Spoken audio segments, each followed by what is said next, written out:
Welcome to Trash Panda Garage. First and foremost, I want to quickly say thank you to our friend Lisa for letting us use that opening video clip. I just thought it was a cool shot. And you can probably tell by the video title, but today we're going to talk about Imogene Pass, or Imogene Pass, depending on who you talk to in Colorado. We had the opportunity to road trip it over to Colorado with a bunch of close friends, and running this trail was very high on my to-do list while we were over there.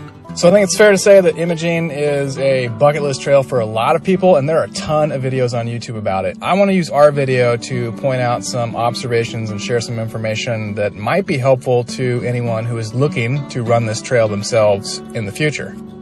So if you don't know, Imogene is a high mountain pass that connects the towns of Ouray and Telluride in Colorado. In fact, it's actually a county road, although road's a very loose description. You are still going to want four-wheel drive on this trail.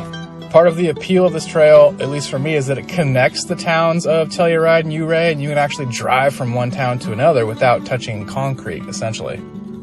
This is a point-to-point trail, but it's also a two-way trail, meaning that it can run in either direction. We chose to start in Telluride, and when you start on the Telluride side, it actually begins right out of a neighborhood, as you can see here in this onX off-road map.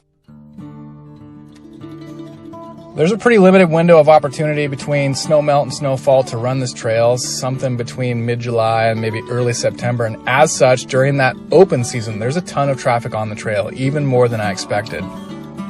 We hit quite a bit of traffic going the opposite direction. The rules of this trail are that uphill traffic has the right-of-way, and for the most part, people were pretty good about following that rule. Pulling over to give the right-of-way to uphill traffic can get a little tricky at times because often this trail gets very narrow, like single lane narrow on a shelf road. This trail is rated a 6 out of 10 on the onX off-road app. Vehicle requirements are pretty minimal. I know some Subarus have been up and down this thing. We even followed a late model Dodge Durango that was on P-rated radial tires, although I'm not sure I would personally feel comfortable doing that. They may not have gone down the Ouray side. Like a lot of the tour buses up there, some people will leave from Telluride, go up to the summit, and then go right back down the same side. I would add that if you're starting this trail on the Telluride side and you have a passenger in your vehicle, they're going to be on the edge of quite a few shelf roads for quite a bit, at least until you get to the summit. In our case, that was my wife stuck in that seat, and she's not a fan of shelf roads. We ran the trail in our 2022 Colorado. It's approximately stock height with some slightly oversized tires at 32 inches. We do have a full set of aluminum skid plates. I took a bad line on one part of the road, just trying to sort of shy my wife away from the edge of the road because she hates those shelf road views so much. We did take a hit to our oil pan skid. It wasn't too bad though, but that would be avoidable, right, if you just sort of concentrated and took a better line. As with a lot of the trails in this area, there's a lot of sort of discarded mining equipment and unused or old mining structures on the way up the trail, which is pretty cool. And once you get to the summit, right, which is just over 13,000 feet, the view up here is hard to beat. Now we posed for the obligatory photos of the top. Admittedly, we didn't spend a ton of time up there. We may or may not have been sort of rushing down the backside just to try and get to Ouray Brewing before they close that evening.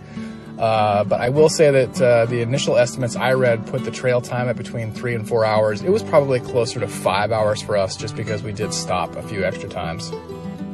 I would add that no matter which side you attack this trail from, there are some long, steep grades. If you have the ability to monitor transmission temps and, of course, coolant temps, I would make sure you do so. Everyone in our group had to pull over at least once just to stop or pop hoods and let something cool down. So that's just something to be aware of, and I know other people have had similar issues because of the climb involved in this trail.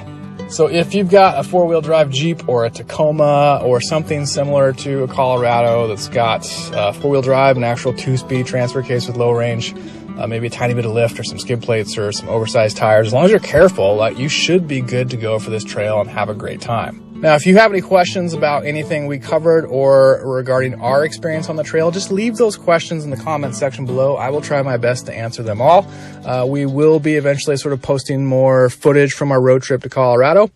Until then, get out there, build something. And as always, thanks for tuning in to Trash Panda Garage.